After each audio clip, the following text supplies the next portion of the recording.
I am very happy. I am sure with my staff that good work for this season. We were 15 teams. Now we are 13. Alors my job is to ask FIFA to come back to 15. Was my English was good? Jusqu'à minuit, c'est l'after-foot, Nicolas Villas. Et Daniel Riolo et Jérôme Roten et Gontier Stangré, auteur du Foot est une science inexacte aux éditions Amphora. Gauthier, on était en pleine discussion hier. Alors, on reprend où on en était alors. Oui. Alors moi j'ai une question. Ah oui, la nouvelle stat là, qui fait beaucoup parler. Voilà. Non, les stats importantes, toi. Oui, mais celle dont Gauthier, tu es là? Oui, je suis là. Alors vas-y, la stat dont tu étais en train de nous parler là, qui intéresse de plus en plus de monde. Là. Comment ça s'appelle? Expecting goal, là c'est quoi? Les expected goals, ouais. Ouais. On t'écoute. Oui, donc c'est une stat en fait qui mesure, c'est un indicateur qui permet de mesurer les occasions de but de qualité. Disons que pour faire que simple, se crée une équipe. Pardon? Que se crée une équipe. Que se crée une équipe ou un joueur. Ça peut, disons qu'on va schématiser un petit peu à partir d'une vue aérienne d'un terrain. On va découper les 30 derniers mètres en plusieurs zones de jeu.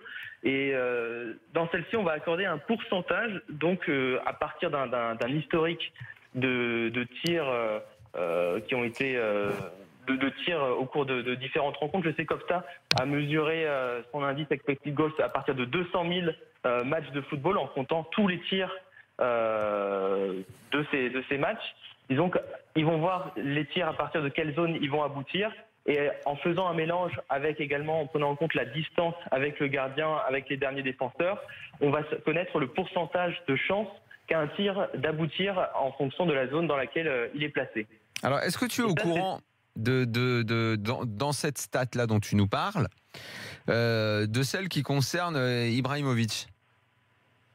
Celle qui concerne Ibrahimovic, oui, c'était l'année dernière, en effet. Ouais. La différence sa différence de expected goal entre les matchs de championnat et les matchs de Ligue des Champions.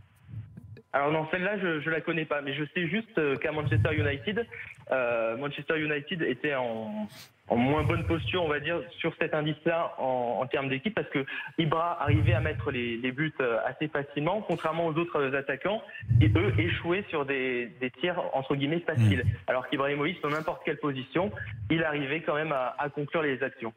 Alors une stat, c'est la même, mais plus ancienne, confirmait réellement avec des chiffres qu'il était moins dans le coup d'occasion sur les matchs de Ligue des Champions que sur les matchs de championnat. C'est ce qu'on voyait à l'œil nu, c'est ce qu'on ressentait. Mais il y avait réellement dans ce chiffre-là la preuve de l'impression visuelle. Étonnant, mais après moi. Bon, après, je comprends hein, toutes les stats là qui sortent. Il y a des stats qui servent pour les experts, les observateurs. Alors, on a l'impression que celles qu'on donne à la télé servent à rien finalement. Ouais, en fait, quand t'es joueur ou tu regardes d'un staff. Non, quand t'es joueur, moi, il y avait une stat qui m'intéressait le plus dans ma performance. Ah, je me sentais. Parce que tu sentais qu'elle était révélatrice de ton match. Ouais, c'était le nombre de ballons touchés. Et je te parle même pas ballon perdu, ballon passe réussi et tout. Je te parle ballon touché. Pour moi, un milieu de terrain aujourd'hui, dans le foot moderne, qui touche entre plus de 70-75 ballons, déjà il a un rôle très important pour son équipe. Dans tous les cas. Tu peux regarder n'importe quel... T'es d'accord, Gauthier, toi, d'après tes études? J'ai pas les chiffres en tête, mais ça doit être exact. Oui. Ouais, non, et moi c'était la référence. Et plus j'en touchais, plus j'étais important pour l'équipe parce que j'arrivais à remonter le ballon. Alors après, je pouvais en perdre, hein, mais je regardais pas ce que j'avais perdu. Mes coéquipiers étaient arrivés à me trouver. Ça voulait dire que mon volume de jeu était bon, que mes déplacements étaient bons, et ça c'est important. Et je regarde à chaque fois, quand tu regardes les milieux dans l'axe ou milieu de terrain, du moins les meneurs excentrés là, comme on a aujourd'hui. Quand il tourne à 45-50 ballons, c'est quand même largement insuffisant. Alors, et ça confirme à chaque fois. Pour aller dans le prolongement de ce que tu es en train de dire, tu en parles dans ton livre d'ailleurs, Gauthier, tu parles des robots journalistes. On a une remarque sur le hashtag RMC Live. Le fléau des stats, c'est que la plupart des journalistes parlent des matchs en regardant uniquement les chiffres. C'est vrai que finalement, tout n'est pas mesurable non plus. Le côté instinctif, etc., c'est pas non plus mesurable. Est-ce qu'on n'a pas basculé dans un extrême finalement à travers les statistiques aussi ? Un extrême, oui. Moi, je parlerais plutôt de dérive statistique, dans la mesure où les statistiques conduisent à individualiser un petit peu le jeu. On crée des trophées individuels pour récompenser le meilleur joueur, le meilleur passeur, le meilleur buteur. Et aujourd'hui, on inclut aussi des primes statistiques dans les contrats. Je m'explique, par exemple, un attaquant, on va lui donner, voilà, si tu dépasses la barre des 10 buts, tu auras une prime supplémentaire. Ouais, ça, c'est vrai. Par exemple, Mario Balotelli avait ça à Liverpool. Gervinho, en Chine, il touche 150 000 € par but marqué. Ça, c'est une donnée importante. Et c'est ce que me disait un agent de joueur, justement, que j'ai interrogé. C'est que, à cause de ça, les joueurs, plutôt que de passer à un coéquipier démarqué, vont privilégier le tir. Ça, c'est la dérive évidente. Ah ouais, c'est vrai que ça peut flinguer le jeu, finalement. Non, mais c'est la dérive. Exactement, quand tu arrives à des montants comme Gervinho, oui, là, c'est la dérive. Après, ça a toujours existé aussi. Ce que je veux dire, un buteur, tu penses que... je te prends l'exemple de Paoletta. Quand j'étais au Paris Saint-Germain, Paoletta, il avait une prime de but, ça c'est sûr. La plupart des attaquants en ont dans les grands clubs. La plupart des attaquants, mais... il était quand il avait un ballon dans la surface bien placé, c'est sûr qu'il pensait à frapper, mais qu'il ait une prime ou pas, c'est comme ça, ils sont omnibulés par le but. Ce qui n'est pas forcément vrai pour un autre joueur. Par exemple, moi, ça m'est arrivé qu'on me propose des primes au but. Ah, je les prends, tu les signes, les contrats avec des primes au but. Mais quand j'arrivais dans la surface, j'étais pas omnibulé par le but. Moi, j'étais omnibulé par donner la balle à mon attaquant. Il avait une prime en passe D. Mais tu sais que ça existe pour ceux qui ont joué à Football Manager. Il y a des primes pour tout. C'est très compliqué, Daniel. Ça revient au stade que tu disais tout à l'heure. Gauthier, je vais lire un passage de ton livre et tu pourras le commenter. Dans le football, on peut analyser ce que fait un joueur quand il a le ballon. Mais ça représente 1% du temps qu'il passe sur le terrain. La grande question, c'est ce que fait le joueur pendant les 99% du temps restant. Et c'est presque cela le plus important. C'est une phrase de Carlo Ancelotti. Est-ce que ça, les stats commencent à comprendre et à analyser ce que fait le joueur justement quand il n'a pas le ballon, c'est-à-dire 99% de son temps? Bien sûr, c'est bien que tu reviennes dessus parce qu'aujourd'hui, les fournisseurs de contenu travaillent sur une approche encore plus qualitative du jeu. Par exemple, le géant américain Stats, qui a racheté le français Amisco il y a quelques années, travaille sur de nouveaux modèles en utilisant notamment l'intelligence artificielle qui permettront de détecter, par exemple, les principaux styles de jeu d'une équipe, comme le jeu en contre-attaque ou le jeu direct, et en mettant en relation ces nouveaux paramètres avec les statistiques traditionnelles, on pourra ensuite déterminer la qualité ou la prestation d'un joueur sur une phase de jeu en particulier, y compris quand il n'aura pas le ballon. Donc après, bien sûr, il y a des éléments, des faits de jeu qui sont invisibles, comme par exemple une provocation ou des choses comme ça. Mais en prenant en compte le contexte de la rencontre, on aura vraiment une approche encore plus qualitative et c'est ça qui sera intéressant de voir. Et justement, je pense que pour les fournisseurs de contenu comme Stats, l'objectif, ça sera d'adresser des recommandations afin de mettre en place des stratégies gagnantes pour les équipes et de jouer avec le meilleur schéma de jeu possible, mais aussi préparer les joueurs à l'exigence du haut niveau, y compris quand ils n'ont pas le ballon pour faire les bons déplacements.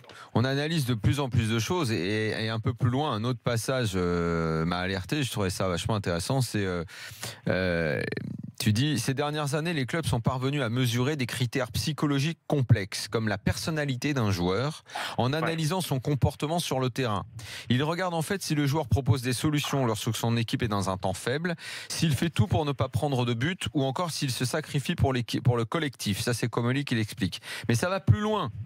Mais les habitudes de sommeil ou encore la vie sentimentale sont désormais épiées via des questionnaires que les joueurs doivent remplir quotidiennement. En revanche, les chiffres ne peuvent tout dire, et notamment mesurer l'impact d'un contrat sur une carrière. Comment le joueur va-t-il gérer l'arrivée d'une richesse? Un contrat longue durée suffira-t-il à le fidéliser? Il est impossible d'anticiper la réaction humaine avec ce genre de chiffres-là. Mais peut-être qu'on pourra prendre des notes. Ça en fait, c'est pas chiffré, mais c'est quand l'entraîneur téléphone à un mec qui connaît comment il a géré à ce moment-là cette information d'ordre psychologique. Ça, c'est une autre nature de renseignement. Mais finalement, on peut tout rentrer dans un ordinateur au final. Bien sûr, tout est quantifiable. on quantifie et une donnée comme justement connaître les habitudes de sommeil d'un joueur, ça rentre aussi là-dedans. Alors bien sûr, c'est pas du tout une statistique, plutôt du moins une donnée technique ou tactique. C'est plutôt une donnée psychologique qui va être étudiée par le corps médical du club. Et c'est ça justement qu'on ne connaît pas, c'est cet aspect-là. Nous, on voit à travers les médias les statistiques techniques, les statistiques tactiques, mais finalement, les statistiques médicales ont un réel intérêt au sein des clubs. On remercie Gauthier Stangret qui était avec nous. Merci. C'est fascinant. Oui, hein, très intéressant. Ça robotise. T'as l'impression d'être dans un film de science-fiction, quoi. Mais t'imagines à terme, dans quelques années, t'as le mec qui se présente à l'entraînement et puis il a le truc qui a mesuré ses heures de sommeil. Ouais. L'entraîneur qui arrive, il regarde. Bon, toi, t'as dormi que 8 heures cette nuit. À 9 heures, t'es performant. À 8 heures, t'es pas performant. On doit pas y être si loin. Tu peux pas jouer. Le foot est une science inexacte. C'est aux éditions Enforan. Merci Gauthier. Merci Gauthier. Bon courage pour ton bouquin, Gauthier.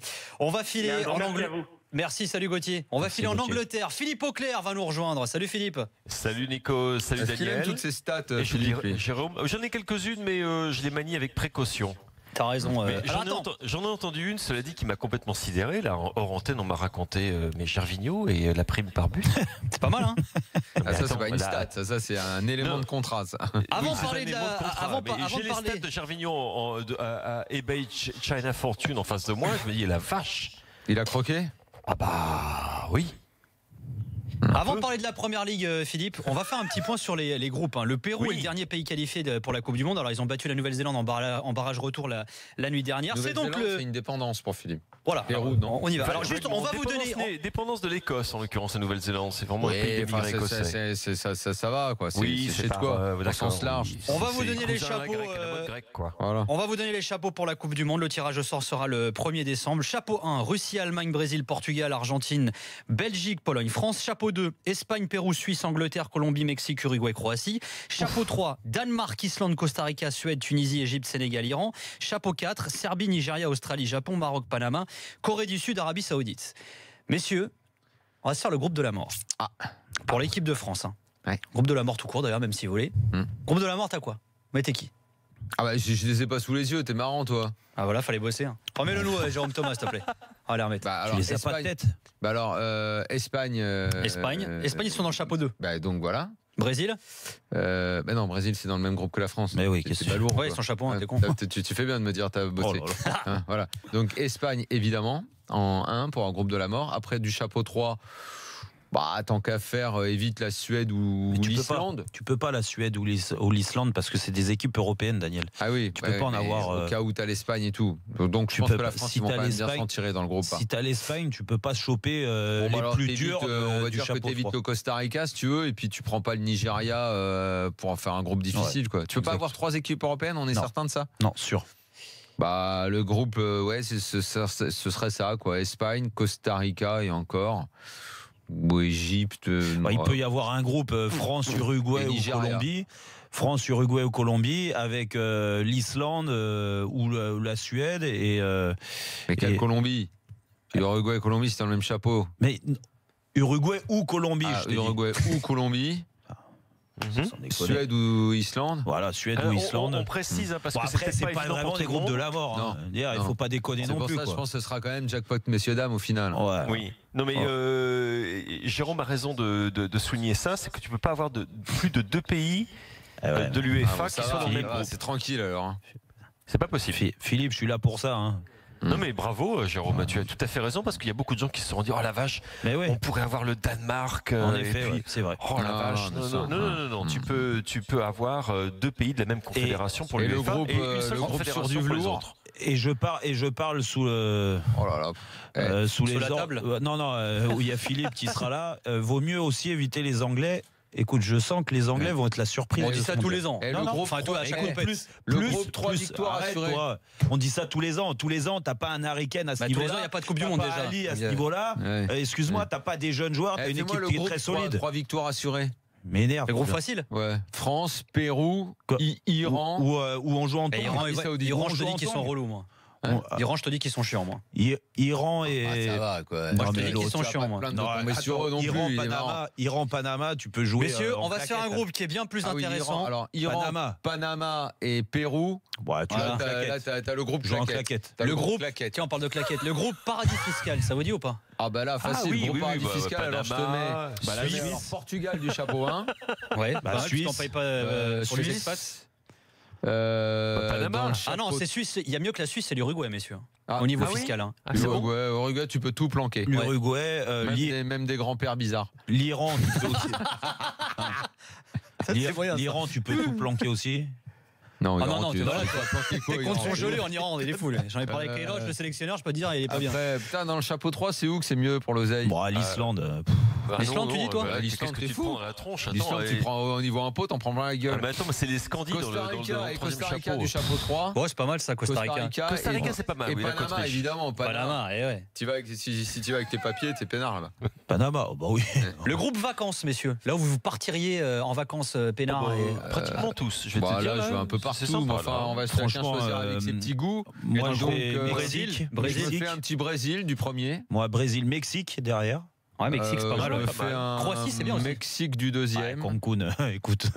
Ouais, c'est vrai. C'est vrai que les plages sont pas mal. Tu veux y aller tout le temps. Costa Rica. Non, il y a pas que les Costa plages. Rica, c'est chouette. En dessous. Oui, non, Costa Rica, ouais, évidemment, je prends aussi. Japon, les gars, partez au Japon. Moi, ça m'attire pas mal. Je suis jamais allé. Australie, c'est extraordinaire. Australie, c'est extraordinaire. Australie, exceptionnel. Extraordinaire. Après, t'as quoi d'autre comme groupe? On a quoi d'autre comme groupe, Jérôme? Ah, le tiki-taka, bien sûr. Le tiki-taka, les équipes qui jouent le mieux. Le groupe, on aime le ballon, on est copains avec le ballon. Bon, alors Brésil. Brésil ou Belgique? On va prendre Brésil. Brésil. Portugal, c'est bien, ouais, t'as raison. Copains avec le ballon, on prend Brésil du chapeau 1, on prend Espagne du chapeau 2. Portugal. Je prends Costa Rica, un petit peu Costa Rica. Forcément Costa Rica du chapeau 3. Portugal qui est un petit peu brésilien, donc je prends Portugal. C'est plutôt l'inverse, c'est le Brésil qui est un peu portugais. On est copains avec le football. Au niveau du football, excuse-moi. Serbie. Voilà, j'ai mon groupe, c'est un on peu est copains l'inverse. avec le ballon. Et alors le groupe dont on s'en fout, ce serait quoi? Russie, on s'en fout. Pologne. Pologne. On s'en fout pas. Le groupe, ce serait alors Pologne. Pérou. Égypte. Danemark. Danemark. Vous avez vu jouer Arabie Saoudite contre l'Irlande. Ah non, Iran. Iran. Iran et Arabie Saoudite. Excuse-moi, c'est pas le groupe qui va te faire triper. Ah non, je préfère voir l'Iran que le Danemark. Ah bon? Ouais. Pour voir Eriksen, excuse-moi, non. Bah oui. Mais t'es dingue ou quoi? Mais t'es un malade, toi. Le groupe où on bouffe. Cite-moi un joueur en Iran. Moi, je vois le sélectionneur. Il a voulu faire le Maroc avec l'Iran. Ouais, non, attends. Le groupe bien sûr, je me fous de vous. Le groupe où on bouffe bien. Portugal. Non. Bien sûr qu'on oui, on mange très bien Portugal. Merci Philippe. Écoute-moi bien, je suis allé avec Nico Villas, il m'a fait goûter. Bah attends, il est sérieux. Non mais alors là, l'autre on a bouffé dans un centre commercial, il vient se plaindre. Bah évidemment. C'est toi qui m'as emmené. En même temps, je connais passé 3 semaines à Lisbonne. Là, écoute, j'ai passé 3 semaines à Lisbonne pendant cet été, c'était magnifique. Ouais, c'est bien ça. Argentine, ok. Par contre, c'est là où le Pérou va être très très costaud. La bouffe péruvienne est magnifique. Les cochons d'Inde et tout là. C'est une nouvelle tendance, ça ne m'étonne pas que Philippe Auclair soit déjà au courant de ça. Mais chapeau d'eau Pérou, je prends Espagne aussi. Mais bon, Pérou, c'est vrai que c'est très tendance. Du chapeau 3, oh là là. Alors ça dépend, si jamais tu tapes très très haut, tu peux taper Danemark. Sénégal, c'est pas mal. Tu as Noma, l'un des. Iran encore. Iran, c'est superbe, la cuisine perse. Iran, c'est magnifique. Iran, mais oui, Daniel. Ouais, non, ça je sais pas, je connais pas. Découvrir l'Iran, tu verras. On va prendre Japon. C'est entre Japon et Maroc que ça se joue, quoi. Et le dernier, Japon. Je prends Maroc pour plein de choses. Et pour terminer, pour tout, je prends pour tout, Maroc aussi. Et pour terminer, le groupe, pour tout. Ça rigole pas. Ça veut dire quoi, ça rigole pas? En gros, les mecs, tu les vois. Là, ça rigole pas. Russie, alors Arabie Saoudite, ça rigole pas. Ouais, c'est vrai. C'est vrai aussi. Je prends Arabie Saoudite, je prends Iran. Ouais. Russie, évidemment, ça rigole pas. Et du chapeau 2. Colombie. Excuse-moi, il y a des zones au Mexique en ce moment où ça rigole moins qu'en Colombie. C'est vrai. Il y a des zones au Mexique en ce moment où ça rigole à ce niveau-là, quand même. C'est un chapeau 2 plutôt vivable, moi je trouve. Tiens, Philippe. Oui, mon chéri. Il y a certains quartiers, tu vas pas. L'Angleterre. Tiens, vous retrouvez tous ces groupes, bien entendu, sur le groupe Twitter de l'After, le compte Twitter de l'After. L'Angleterre est dans le chapeau 2. Le chapeau des supportrices avec qui tu pars en vacances? Ah, tu voulais faire ça, toi? Non, je propose. Non, il a dit non, Jérôme Thomas dans l'oreille. On fait pas le chapeau des supportrices. Jérôme, tu fais quoi en chapeau supportrice? Supportrice Taquet là-dessus. Ah oui, Russie. Russie, sur brésilienne, si tu te Russie, pas. Mais plus sur Saint-Pétersbourg, tu vois. Brésilienne, si tu fais pas comme Bois, tu te trompes. Il a fait la Coupe des Confs sur place. C'est une valeur très très sûre. Avec Jérôme Sillon. Après du chapeau 2 pour Jérôme Sillon et Loïc Braillet. Du chapeau 2, tu vas prendre Croatie. Chapeau 2, Croatie c'est pas mal, mais je te dirais que Mexique ou Colombie aussi. Ouais, enfin, faut pas se gourer. Attention quand même. Mexique. Bon, allez, c'est bon. Stop, les gars. On n'aura pas le temps de parler de on déconne. Finis ce chapeau-là. Il est top, ce chapeau. Tu rigoles ou quoi? Non, mais attends. Après du chapeau 3, je prends Danemark. Suède. Non, Suède, c'est Danemark, c'est un peu plus fin. Écoute, je suis allé en Suède. T'es brutal. Non, je suis allé en Suède. Toi, tu veux la grosse bandasse qui te colle au carreau. Non, Suède. Bon, alors on arrête. Non, en Suède, les mises au vert, c'est très sympa. Et chapeau 4, où la mise au vert peut être bien aussi. Oula, il y a un chapeau. Maroc. Voilà. On déconne, bien entendu. Philippe, un petit mot sur l'Angleterre qui sera dans le chapeau 2. Avec ce chapeau-là, c'est avant le match, c'est 3 jours au vert. 2 matchs amicaux, 0-0 contre l'Allemagne et 0-0 contre le Brésil. Le bourrin. C'est inaudible, le mec. Oh mon Dieu, c'est absolu sur ce dernier chapeau. Ouais, on est d'accord. L'Angleterre qui sera donc la seule équipe britannique à la Coupe du Monde. Les autres, les gars, pas en même temps, s'il vous plaît. Il y a eu quand même une. C'est pas une grosse plantade, mais bon, on savait que ça serait compliqué pour l'Irlande et pour l'Irlande du Nord. Bon, mais c'est vrai que les résultats ont été. Ça fait très très mal en Irlande du Nord. Et alors, la claque que s'est pris l'Irlande face au Danemark, qui a fait 5-1 au retour. Oui, mais je vais dire franchement, les Danois qui m'avaient pas tant impressionné que ça en qualification, dans la phase de groupe, là, j'en ai pris plein les mirettes. C'était franchement superbe. Et avec un joueur aussi exceptionnel que Christian Eriksen, je pense qu'on sera d'accord que c'est un des plus beaux coups du chapeau internationaux qu'on ait vu depuis, depuis quand on a vu ça date, un hat-trick de cette qualité-là. Et pas seulement ça. Et c'est vrai, donc ne reste que l'Angleterre. Mais tu disais, Nico, ils ont joué avec une équipe B, une équipe très très jeune, contre le champion du monde, et puis contre le Brésil, qui en ce moment, à mon avis, est la meilleure équipe sur la planète. Et ils n'ont pas été ridicules du tout. Et ce qui va faire très très plaisir à Gareth Southgate, c'est que c'est une équipe qui paraît beaucoup plus solide qu'elle l'était auparavant. Qui s'est trouvé un système de jeu qui lui convient mieux, à mon avis, que le fameux 4-4-2 ou 4-2-3-1 qu'on disait être anglissime, etc. Là, ça joue en 3-4-3 et ça va beaucoup mieux. C'est plein de jeunes, ça a pris un coup de jeune et ça a pris un coup d'espoir. Et tout d'un coup, je te dirais pas qu'on va commencer à se faire bâtir des châteaux en Espagne sur ce qui va se passer en Russie. On pense davantage que cette génération-là, c'est pour 2022. Mais tout d'un coup, tu as les joueurs qui ont figuré dans ces équipes, qui sont championnes du monde en U17 et en U20, championnes d'Europe en U19, qui sont en train d'être intégrés dans l'équipe senior, ce qui est quelque chose de tout à fait nouveau dans le football anglais. Et ça donne des vraies raisons d'espérer quand tu vois les performances, alors que tu n'avais pas Ali, tu n'avais pas Sterling, tu n'avais pas Kane, tu n'avais pas Lallana, tu avais plein de joueurs, des gros joueurs qui manquaient à l'appel, et ils ont été très très très loin d'être ridicules. Moi, je les ai franchement trouvés... Je reviendrai, tu te souviens, Daniel, on en avait parlé il y a de cela quelques mois, je te disais, cette équipe d'Angleterre, tu vois, pour une fois, avant le tournoi, je vais pas t'en dire des monts et des merveilles, mais... Puis là, d'un coup, t'as envie de t'emballer un brin.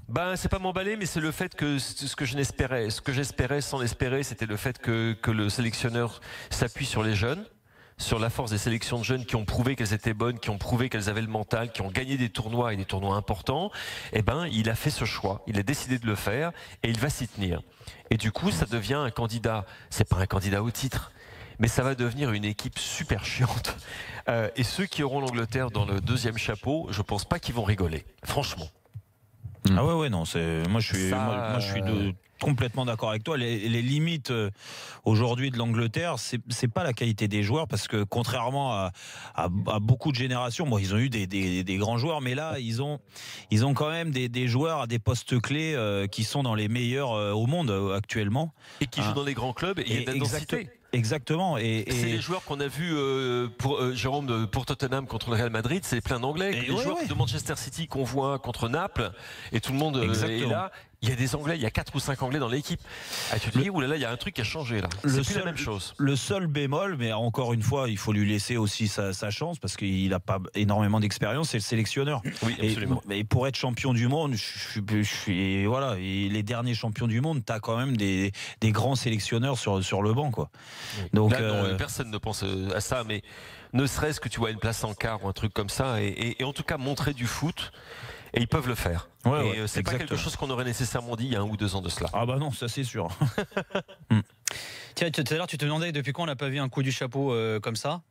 Aussi beau que celui-là, ouais. Bah moi, il y en avait un, et j'y pensais quand tu le disais tout à l'heure, c'était il y a 4 ans, celui de Cristiano contre la Suède en barrage. Contre la Suède en barrage, ouais. En barrage également.